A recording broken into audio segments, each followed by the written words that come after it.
Coming up on Citrus TV News Live at 6, Syracuse University becomes the first large private institution to support the sexual assault bill. And President Obama announces a historic trip to Cuba. And Manny Pacquiao dropped by Nike, his reaction later. All that and more. Citrus TV News starts right now.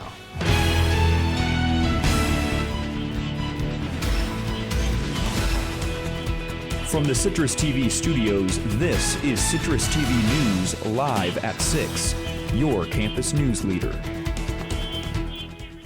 Good evening and thanks for joining us. I'm Topher Labe. And I'm Jacob Reynolds. Syracuse University is now the first large private institution to back a bill meant to help stop sexual assault on campuses. How exactly will this bill work? That's our top story tonight.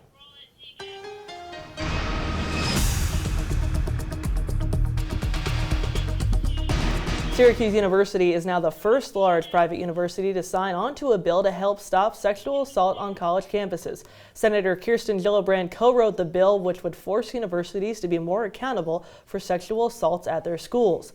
If the bill passes, the bill titled the Campus Accountability and Safety Act would make schools carry out anonymous surveys every year about sexual violence on their campuses. It would also force the federal government to be more transparent about ongoing investigations into schools that mishandled reports of sexual assaults. If you remember, last semester, Vice President Joe Biden spoke at SU about the It's On Us campaign.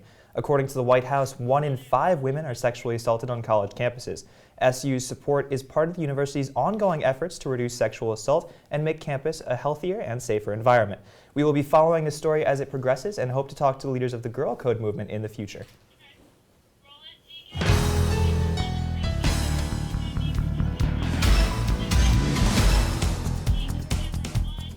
Chancellor Ken Syverud announced today that more than 250 Syracuse University workers accepted buyouts for early retirement. These buyouts offered SU employees a one-time payment equal to 6 months' salary. The buyout was offered to workers whose combined age and experience exceeded 65. However, this buyout was not offered to university faculty. Syverud says he expects SU to replace about 140 of the workers. Chancellor Syverud addressed the University Senate last night, starting off by addressing the loss of Newhouse student Brittany Kabik last weekend. Syverud says he and the Dean of Newhouse, Lorraine Brenham, have met with Kabik's parents this week to express their sympathies. The Chancellor went on to discuss SU's new classification as a top-tier research institution. He also praised the work of SU physicists in their landmark discovery last week that proved a decade-old Einstein theory true. And a memorial service for the Onondaga Community College student who passed away earlier this week will be held tomorrow. OCC will be sending 2 buses to the service for Alex Hendry, who died after being exposed to the elements in the early hours of Sunday morning. The service will take place at the Thomas E. Berger Funeral Home in Hilton from 1 to 7. The funeral is Sunday at 2. And after much anticipation from restaurant managers and customers, the big discounts are back in downtown Syracuse. Citrus TV News reporter Maria Cinti tells us how participating restaurants will benefit from this event called Downtown Dining Week. Among the streets of downtown Syracuse, restaurant managers like Steve Samuels could not wait for Downtown Syracuse Dining Weeks to start. I think it's a home run, to be honest with you. The 12th annual Downtown Dining Weeks began on Monday, a popular winter dining event where downtown Syracuse restaurants offer major discounts for about 2 weeks. The Downtown Committee of Syracuse has played a huge role in preparing this year's event. With a record-breaking 29 restaurants participating, the committee's coordinator, Alice Majuri, says it will expose people to what downtown Syracuse restaurants have to offer. Downtown is the dining destination in Central New York, and our goal in Downtown Dining Weeks is that people will realize that. That's good. And that's exactly what these restaurant owners and managers want to hear. They want their customers to say it's good so that they continue coming back even after Downtown Syracuse Dining Weeks is over. Downtown Syracuse Dining Weeks has attracted about 250,000 customers to downtown Syracuse restaurants over the past 11 years. Ocho Cinco's food production manager, Steve Samuels, says restaurants like Ocho Cinco will continue this trend by pulling in and maintaining lots of customers. New people, new segment of the market will be here for the next 2 weeks. We will hook them for life. And hooking these customers in the short run means more full price sales in the long run. We are not killing ourselves by offering lower prices to cultivate a future market. That's really the big thing to do here.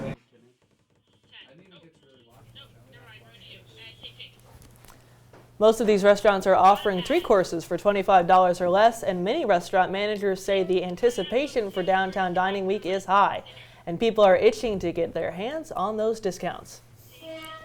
And coming up after the break, Vice President Joe Biden talks Scalia's successor. And the Pope weighs in on the GOP presidential hopeful, Donald Trump. And Doctors Without Borders makes a big decision to protect their safety. Citrus TV News at 6. We'll be right back. And spring is slightly over a month away, but warm temperatures are beginning to build from the south up and they're heading towards the northeast. We can expect temperatures in the mid-40s over the weekend. However, a chance of snow still lingers. I have your full 5-day forecast coming up after the break. How you doing? My name's Steve. My family's lived in this neighborhood for years. Recently, things got so tight, we had to go to our local food bank for help. I lost a lot of sleep worrying about what the neighbors might think. That is until I saw them there, too. How'd I do, Steve? A little stiff. You could have done a little better. What? Come on. You know, I have an Academy Award. Yeah, but not for playing me. Play a role in ending hunger. Visit feedingamerica.org/hunger and find your local food bank. So, I'm kind of new here, but I've noticed a trend.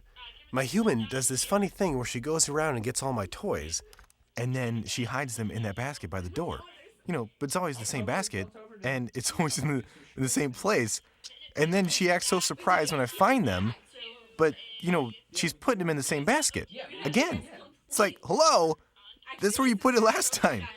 You were the worst at hide and go seek.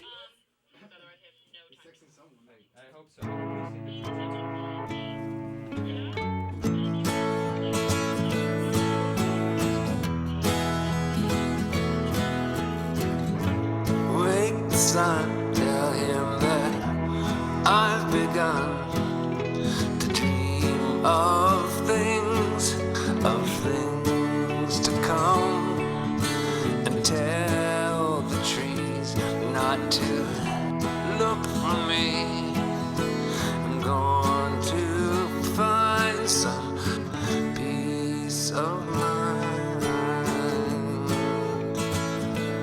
Wake the sun, wake the sun, wake the sun,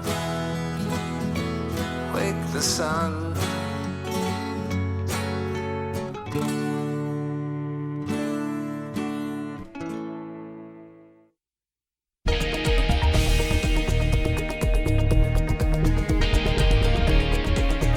For the first time since 1928, a sitting U.S. president will be visiting Cuba. President Obama announced on Twitter yesterday he will go to Havana and at the end of March. This comes just over a year after the U.S. reopened diplomatic relations with the island nation after decades of hostility. The last U.S. president to visit Cuba while in office was Calvin Coolidge. Vice President Joe Biden spoke earlier today about the type of judge President Obama is looking to replace Justice Scalia with. In an interview with Minnesota Public Radio, Biden said Obama will not be filling the seat with an extremely liberal judge, but instead someone who has had support from Republicans in the past. This announcement comes after backlash from Republicans who say the next president should nominate Scalia's successor. Don't get too comfortable at the top, Mr. Trump. Looks like Texas Senator Ted Cruz is starting to encroach on Trump's wide support. In a national poll released today, Cruz is beating Trump by a narrow 2 percentage points. Over the last few months, Trump has been the GOP favorite in the polls, and Senator Marco Rubio follows behind Cruz and Trump in third place. And the polls aren't the only thing showing Trump's slow decline in popularity. When asked about Donald Trump, the Pope stated that anyone who wants to build a border wall isn't Christian. A Chicago woman was arrested Wednesday afternoon for trespassing at O'Hare International Airport. Marilyn Hartman is a repeat offender and has been caught trying to sneak onto planes numerous times in the past. Known as the serial stowaway, Hartman has been charged with a felony account of violating probation and misdemeanor count of trespassing on state land. Hartman appeared in bond court this morning, according to Chicago police.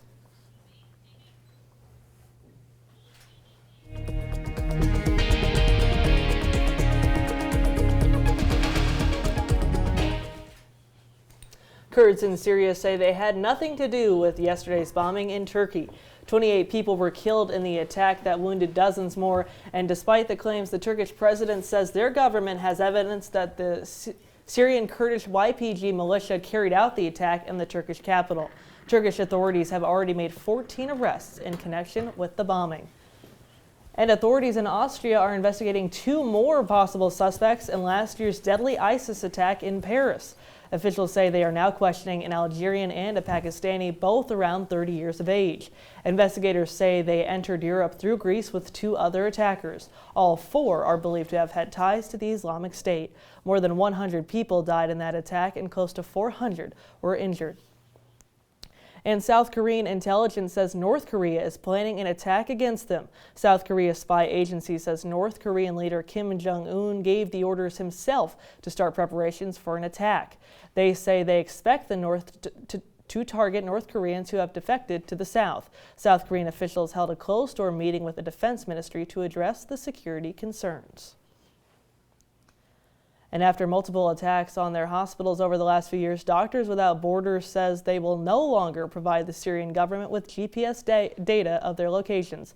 This comes on the heels of an attack earlier this week as a hospital was struck 4 times, killing at least 7 people, and 8 are still missing. And now let's send it over to Brendan and Topher to find out what we can expect after the break. Topher? Coming up next, I'll fill you in on the latest health, consumer, and entertainment news you may have missed. And after a week of wintry weather, today had bitter cold temperatures. Will the cold temperatures stay around for the weekend? I'll have your answer after the break. Don't look at me.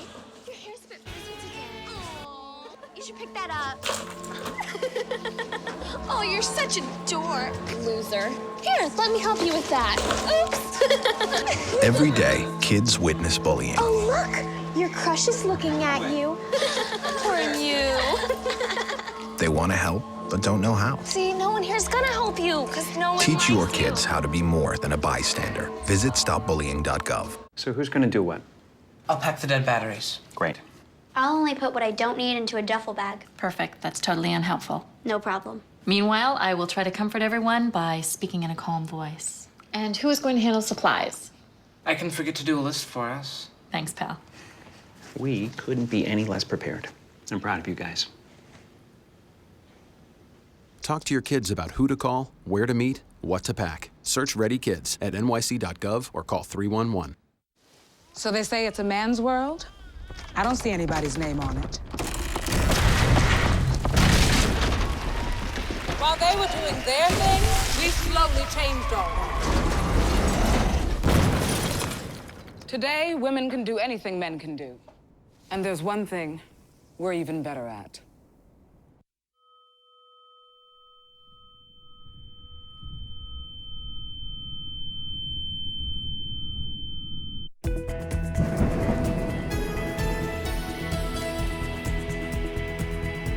We've had snow, rain, sleet, and slush, and now it's freezing cold. Brendan, what's the deal with this insane weather, and what can we expect as the week continues? Jake, yeah, we have some pretty cold weather out there. Taking a look at our current conditions, it's 14 degrees and nice and clear, so the warmth that was here during the day in the 20s is not going to be held in by any cloud cover, so it's going to get even colder overnight. It's currently mostly clear and brisk, winds coming out of the northwest. Taking a look at local radar, you see nice and clear, no lake effect snow is in our area as we're going to be dry for the next couple of days. Taking a look at our national outlook, you're able to see that high pressure system is what's keeping us dry. We don't have any moisture in our area, so it's going to be nice, dry, unfortunately a little cold today, overnight, and then again into tomorrow. Tonight, low is going to be 2 degrees, and that's because we don't have that cloud cover to keep it nice and warm. But the clouds are going to be increasing. The wind chills, however, are below 0, so a bit like we saw earlier this week, nowhere near as bad. Last week we were in the -20s, not going to be that way this weekend. Tomorrow morning, if you're waking up, it's going to be 15 degrees, partly sunny. The sun's rising at 6:58 a.m. So earlier sunrise, you can tell we're heading towards spring right along the corner.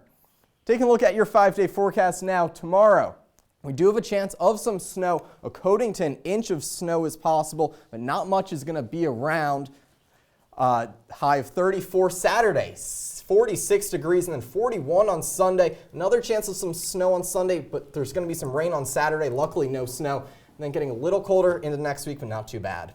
Okay, Brendan, great. And what can we expect Friday night, everyone? School week's over, want to go out partying, what should they wear? Yeah, it should be nice. Wear pants, some long sleeve shirt, take a light jacket, but it won't be too bad. Luckily, We don't have that bitter cold wind. All right, Syracuse is back in the Dome at 2 on Saturday. What kind of weather will I need, or what kind of clothes will I need for the weather?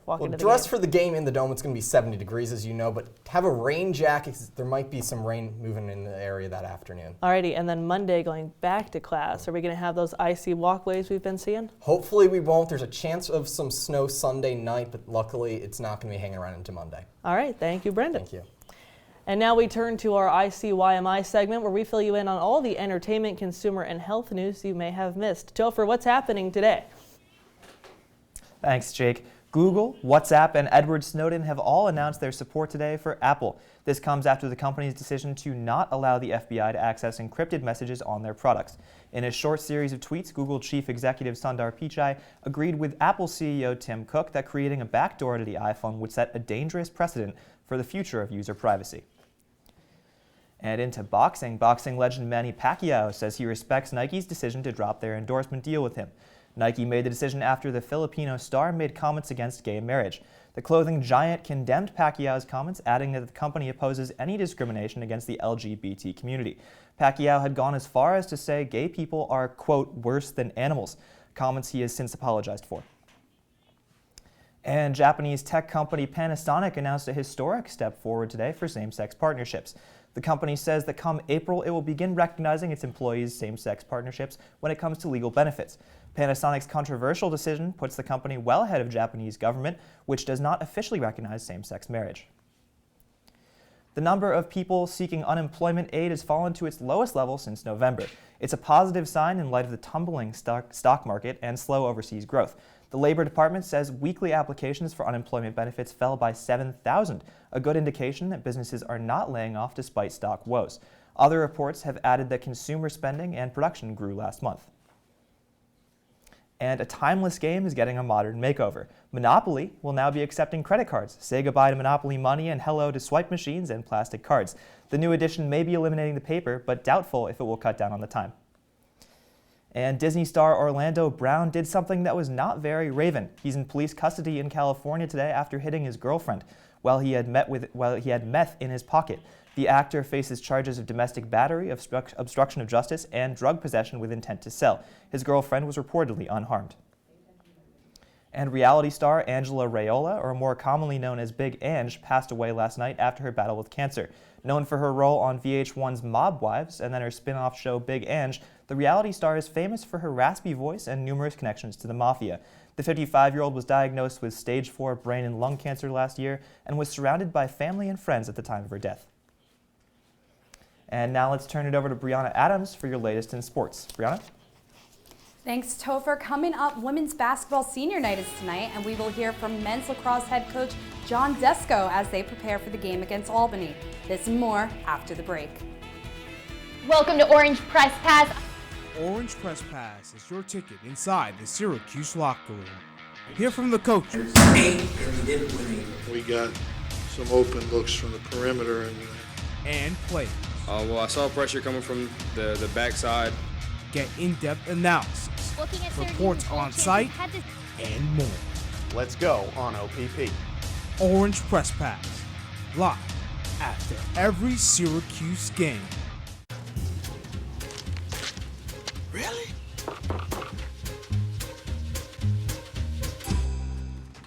Buzz, what's up, man? You left some leaves burning out here. Yeah, I came in just for a second. Come on, man. If it's too hot to touch, it's too hot to leave. You could torch the whole neighborhood. It's a good point there, Smokey. 9 out of 10 wildfires are caused by humans. Only you can prevent wildfires. Thank you, dear. Well, you're very supple.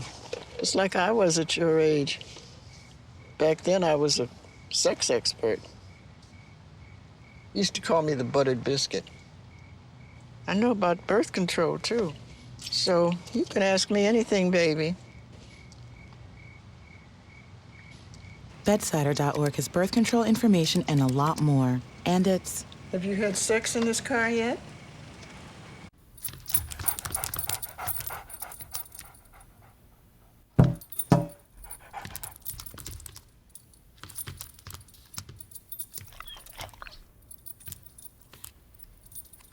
There's a shelter pet who wants to meet you. Meet one today. Visit theshelterpetproject.org. Adopt.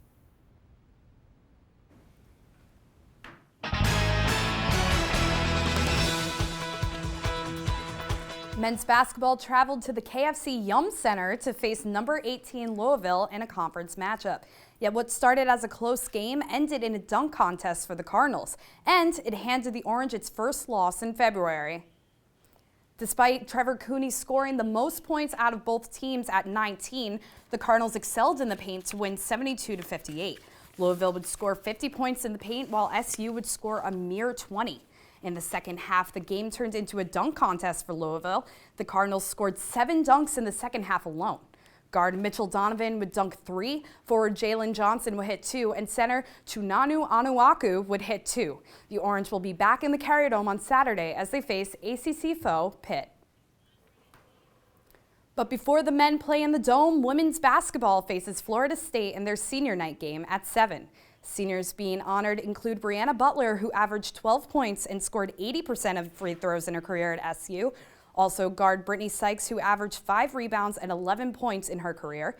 Other notable seniors being honored include starters Maggie Morrison, Cornelia Fondren, Taylor Ford, and forward Aaliyah Paris. From the court to the ice rink. Women's ice hockey starts their final series of the regular season this Friday against Lindenwood. The Orange will travel to the home of the Syracuse Crunch, the War Memorial Arena, for this matchup. The Orange currently on a 5-game winning streak, while Lindenwood split their last series versus Penn State. In the Orange's playoff picture, they currently have clinched a bye in the first round of the CHA playoffs. If the Orange sweep the Lions and Mercyhurst loses, SU can clinch the #1 seed in the tournament. And with the women's ice hockey playing at the War Memorial Arena, Syracuse Crunch will travel to Utica to face the Utica Comets. The Crunch will play the Comets at 7 p.m. Friday at the Utica Memorial Auditorium. Now trading in the hockey sticks from some lacrosse sticks, men's lacrosse prepares for their second game this weekend, facing upstate rival number 12 Albany. Coach Desko and attack Dylan Donahue speak about the upcoming game. You know, they're just a great team, and any mistake that you make, they're going to capitalize on. They have great offensive shooters, face-off guy and defense, so they have the whole package. So I think, we just got to limit our mistakes and, keep playing well together. Yeah, I think, anytime you take a player like Lyle Thompson out of the mix, and he probably had the ball 70% of the time on their offense. So right now, we really, we haven't seen them play this year. We haven't seen them play without Lyle a year ago. They do have a number of players returning, especially at the offensive end of the field. And I think they're just going to be different. I think they're going to share the ball, and who knows, they could be even more dangerous just because they're willing to put the ball in other people's sticks. The Orange will face number 12 Albany on Sunday with face-off scheduled for 4 o'clock. Now for Orange softball, they head into their second series of the season in sunny Atlanta, Georgia for the ACC Big Ten Challenge. Their first game will be against Purdue tomorrow at 4 p.m.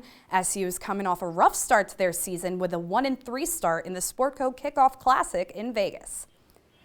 Now in national news, baseball is back. As of today, all MLB pitchers and catchers have reported to their respective teams to begin spring training. The New York Mets begin training in Port St. Lucie, Florida, and the Yankees begin in Tampa. Now briefly, in the NBA, today marks the deadline for the NBA trade. Little to no major changes to teams such as the Knicks and the Nets in this year's trade. We will see many familiar faces in the next season. Now, with the end of the football season comes many retirement announcements. During the Super Bowl, we saw Marshawn Lynch announce his retirement in a classy manner, posting a picture hanging up his cleats. As we await retirement decisions from Super Bowl champ Peyton Manning, defensive end Jared Allen of the Super Bowl runner-ups, the Panthers, has officially announced his retirement on Twitter with a Wild West feel to it. So, Brianna, big weekend for SU Athletics. Let's start with the lacrosse game going up against Albany. How do you think about that game? It's going to be very tough for Syracuse. They've always had a very interesting past with Albany, but Albany just left their star player. Lyle Thompson is gone, so SU will have a very good chance at beating them. All right, after a tough loss against Louisville, Yes. we played Pitt on Saturday. Do Do you think we need to win that to stay in the tournament, or do you think Syracuse is in? Oh, of course. Any win is a win closer to the tournament. We definitely need to, despite losing to Louisville, we have a lot of raw talent that still needs to get their gears going, especially if we go into the tournament. So if not, it will only help them when March comes. And then I want to turn to the NBA trade deadline, which ended today at 3. How do you feel about the trade deadline? Not much happened. It's very lame. It's boring. I was very excited to see if there was going to be any shocking changes, but nothing really happened. So next season won't look too different. All right, thanks, Bree. And after the break, find out what you should be wearing to class tomorrow with our Wake Up Weather. And a look at this weekend's sports games you should be watching. Citrus TV News will be right back. So, I'm kind of new here, but I've noticed a trend. My human does this funny thing where she goes around and gets all my toys, and then she hides them in that basket by the door. But it's always the same basket, and it's always in the same place. And then she acts so surprised when I find them, but, she's putting them in the same basket. Again. It's like, hello, that's where you put it last time. You were the worst at hide and go seek.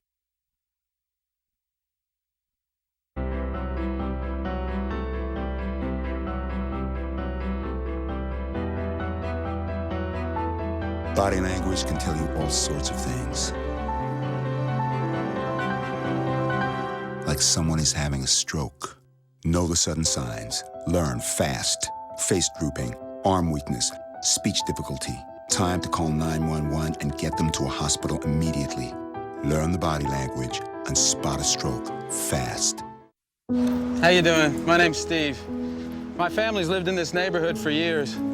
Recently, things got so tight, we had to go to our local food bank for help. I lost a lot of sleep worrying about what the neighbors might think. That is until I saw them there, too. How'd I do, Steve?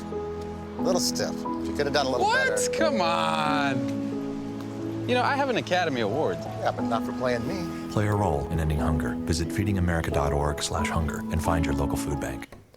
Okay, so Wake Up Weather tomorrow. What should students wear to class? Well, you definitely want a coat. It's going to be in the teens. Luckily, no wind chill early morning. We get in the afternoon, we're going to get up into the 30s, so you can wear lighter jackets.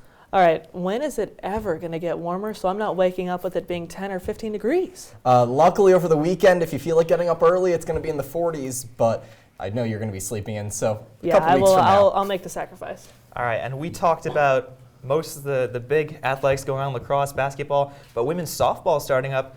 How do you feel about this team? Gotta love softball. It's the only baseball we have at this school. It is. But they have a very young team coming up in this season. They've been off to a little rough start, but with a little tweaks here and there, I believe that they will have a good season. Any big players to look out for? Not at this moment. Okay, thanks. Alrighty. Well, that's it for Citrus TV News here live at 6, but if you just can't get enough, make sure you follow us on Twitter at Citrus TV News and check us out online at citrustvnews.net. Also, make sure you check out Talking Points, which tapes right after us here. It'll be live this evening. Live at 7:30. Live at 7:30. I'm Topher Lane. Have a great night and stay warm and go 'Cuse. And I'm Jacob Reynolds. I'm going to repeat that go 'Cuse. And I'm just glad I don't have to say Louisville again. Louisville, I don't know how to say it. I just don't. I have fights about how to say Louisville. Someone seriously said Louisville last time I was talking about it. You just can't say it right. I have a friend from Kentucky. I just say Louisville, just a bunch of L's. So you have a good night, Syracuse, and we will see you next week. Or no, tomorrow. We'll see you tomorrow.